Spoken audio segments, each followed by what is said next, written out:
ఓం నమో నారాయణాయ. ఓం నమఃశివాయ. మాఘపురాణము 14వ అధ్యాయము.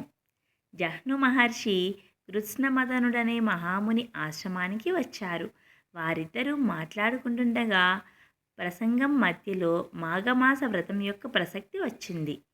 జహ్ను మహర్షి కృష్ణమదనులతో, మునీంద్ర, మాఘమాస వ్రతం చేత కేవలం ఇహపర సౌఖ్యాలే కలుగుతాయా, లేక బ్రహ్మజ్ఞానము, శాశ్వత కైవల్యము కూడా సిద్ధిస్తాయా? దయచేసి నాకు వివరంగా చెప్పండి అని అడిగారు. అప్పుడు కృష్ణమద మహాముని, మునిసత్తమా, మాఘమాస వ్రతం అనేది కల్పవృక్షం లాంటిది, కామధేనువు లాంటిది. అడిగినవన్నీ ఇచ్చే లక్షణం ఈ రెండిటికీ ఉన్నట్లే మాఘవ్రతానికి కూడా కోరినవన్నీ ప్రసాదించే లక్షణం ఉంది. మాఘవ్రతం వల్ల వాసుదేవుడు సంతోషిస్తాడు. ఆయన సంతోషిస్తే ఇవ్వలేనిది ఏముంటుంది? ఈశ్వరానుగ్రహ దేవ పుంసాం అద్వైత వాసన అని శాస్త్రవచనం ఉన్నది కదా. జ్ఞాన వైరాగ్యాలు, మోక్షము అన్నీ ఆ ఈశ్వరుని అనుగ్రహం వల్లనే కలుగుతాయి. పూర్వం ఆనంద శర్మ అనే విప్రుడు గంగా తీరంలో నివసిస్తూ ఉండేవాడు. ఆయన వేదాంగ విశారదుడు, యజ్ఞాలు చేసిన సోమయాజి, నిష్ఠాగరిష్ఠుడు. అతనికి ఎన్ని ఉన్నా సంతాన భాగ్యం కలగలేదు. అతడు ఒక రోజున భార్యతో, మనకిన్ని సంపదలు ఉన్నాయి, కానీ గుణవంతుడైన కుమారుడు కలగాలన్న మన కోరిక మాత్రం నెరవేరలేదు. పిల్లలు లేని ఇల్లు కాయలు కాయని చెట్టులా శోభావిహీనంగా ఉంది.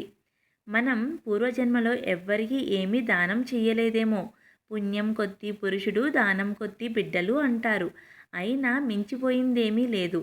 నేను వెళ్ళి ఆ లక్ష్మీనారాయణ స్వామిని గురించి తపస్సు చేసి ఒక మంచి కుమారుని ప్రసాదించమని కోరతాను అని ఒక ప్రశాంతమైన చోట కూర్చుని అష్టాక్షరీ మంత్ర జపంతో తపస్సు ప్రారంభించాడు. కొంతకాలం తపస్సు చేయగా వాసుదేవునికి అనుగ్రహం కలిగింది. శంఖ చక్రాలతో, పీతాంబరంతో, గుండెల మీద వినోదించే లక్ష్మీదేవితో గరుడ వాహనమెక్కి ఆయన ఆనంద శర్మకు ప్రత్యక్షమయ్యారు. శర్మ ఏకాగ్రతతో ఉండటం చేత గోవిందుడు ప్రత్యక్షమైన సంగతి కూడా గమనించలేకపోయాడు. విష్ణువు అతని ఏకాగ్రత దీక్షకు ఇంకా సంతోషించి అతనిని పిలిచారు.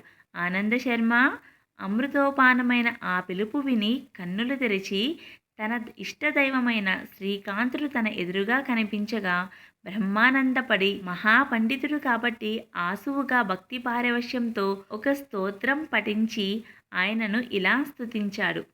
ఆనంద శర్మ పఠించిన శ్రీ మహావిష్ణు స్తోత్రం అందరూ పఠించడానికి చాలా సులభముగా ఉంటుంది. నేను ఇక్కడ స్క్రీన్ మీద చూపిస్తున్నాను. మీరు కూడా నాతో పాటు శ్రీ మహావిష్ణువు స్తోత్ర పఠనం చేయండి. నమస్తే దేవదేవేశ, నమస్తే భక్తవత్సల, నమస్తే కరుణా సింధో, నమస్తే అనంత విక్రమ, గోవిందాయ సురేశాయ, అచ్యుతాయ వ్యయాయ చ, కృష్ణాయ వాసుదేవాయ, సర్వాధ్యక్షాయ సాక్షినే, లోకస్థాయ హృదిస్థాయ, అక్షరాయాత్మనే నమః, అనంతాయాదిబీజాయ, ఆద్యాయాఖిలరూపిణే, యజ్ఞాయ యజ్ఞపతయే, మాధవాయ మురారయే, జలస్థాయ స్థలస్థాయ, సర్వగాయామలాత్మనే,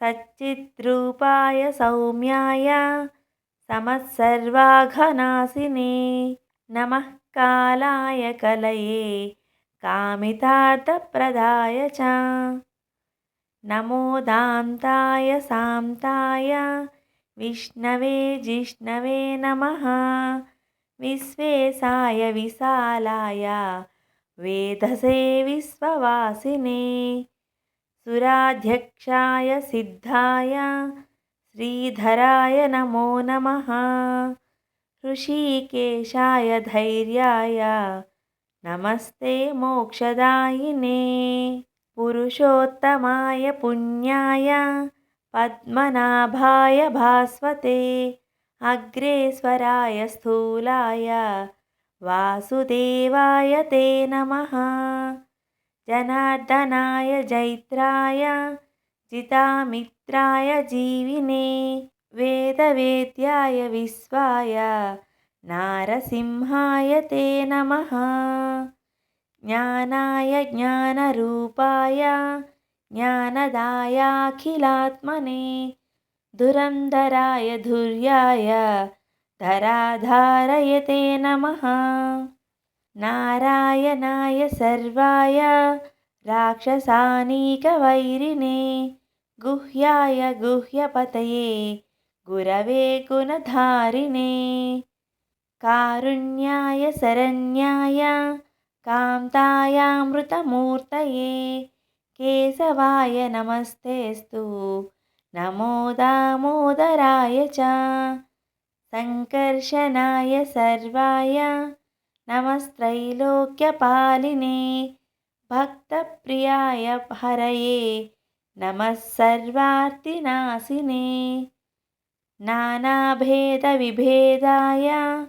नानारूपधराय च नमस्ते भगवान् विष्णो पाहि मां करुणाकरा। ఇలా స్తోత్రం చేస్తున్న ఆ బ్రాహ్మణుని చూసి వాసుదేవుడు ప్రసన్నుడై, బ్రాహ్మణోత్తమా, నీకేం వరం కావాలో అడుగు అనగా, శర్మ, దేవదేవా, నాకు నీ పాదపద్మాల మీద అచంచలమైన భక్తిని అనుగ్రహించు, అంతేకాదు సద్గతికి కారణమైన పుత్ర సంతానాన్ని ప్రసాదించు, జ్ఞాన వైరాగ్యాన్ని, ముక్తిని ప్రసాదించు అని వరుసగా తన మనసులోని కోరికలన్నీ ఆయనకు చెప్పేశాడు. శ్రీహరి, నీవు కోరిన వరాలు ఇస్తున్నాను. నీవు ఆశువుగా చెప్పిన ఈ స్తోత్రంతో నన్ను ఎవరు స్తుతించినా వారికి కూడా ప్రసన్నుడనై వరాలిస్తాను అంటూ అంతర్ధానమైనాడు. ఆనంద శర్మ ఇంటికి వచ్చాడు. కొన్నాళ్లకు ఆనంద శర్మ భార్య గర్భవతి అయి 12 కొడుకును కన్నది. ఆ పిల్లవాని ఆటపాటలతో, ముద్దు మురిపాలతో ఆనందంగా కాలం గడిచిపోతుంది.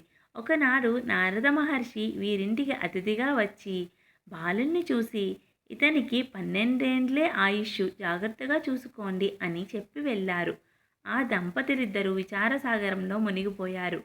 భగవానుడు పుత్రుని ప్రసాదిస్తూ అల్పాయుష్కునిచ్చాడేమిటి అని విచారించారు. పండితుడైన ఆనంద శర్మ భార్యను ఓదారుస్తూ, ఎందుకు విచారిస్తున్నావు? జాతస్య హి ధ్రువో మృత్యు అని పుట్టిన వారికి చావు తప్పదు. ఈ సృష్టిలో పుట్టినదేదీ శాశ్వతంగా ఉండదు. యదృశ్యం తన్నస్యం. ఇప్పుడు ఈ కనిపిస్తున్నదంతా ఎప్పుడో ఒకప్పుడు నశింపవలసినదే. అయితే కొన్ని వస్తువులు ముందు, కొన్ని వస్తువులు తర్వాత నశించడం సహజం. లోకాలన్నీ కూడా శాశ్వతంగా ఉండవు. బ్రహ్మగారు నిద్రపోతే ఆయన సృష్టించిన ఈ లోకాలన్నీ నశించవలసిందే. విచారించినంత మాత్రాన నశించేది నశించక మానదు. ప్రతి జీవి కూడా తాను పూర్వం చేసిన కర్మ ప్రకారమే పుడుతూ ఉంటుంది, పెరుగుతూ ఉంటుంది. కర్మ పరిపక్వం కాగానే నశిస్తూ ఉంటుంది. నాటకరంగం మీదకి పాత్రధారులు వస్తుంటారు. తమ పాత్రను నటించి అయిపోగానే రంగం మీద నుంచి నిష్క్రమిస్తారు. శాశ్వతుడైన వాడు పరమాత్ముడు ఒక్కడే. ఆయనకే జనన మరణాది వికారాలు ఏమీ ఉండవు. కాబట్టి నేను ఆ శాశ్వతుడైన వాసుదేవుని గురించి మళ్ళీ తపస్సు చేసి మన కుమారునికి దీర్ఘాయుర్దాయం ప్రసాదించమని కోరుకుంటాను. నీవు విచారించకు అని భార్యను ఓదార్చి తాను మళ్ళీ తపస్సు చేయడానికి వెళ్ళాడు.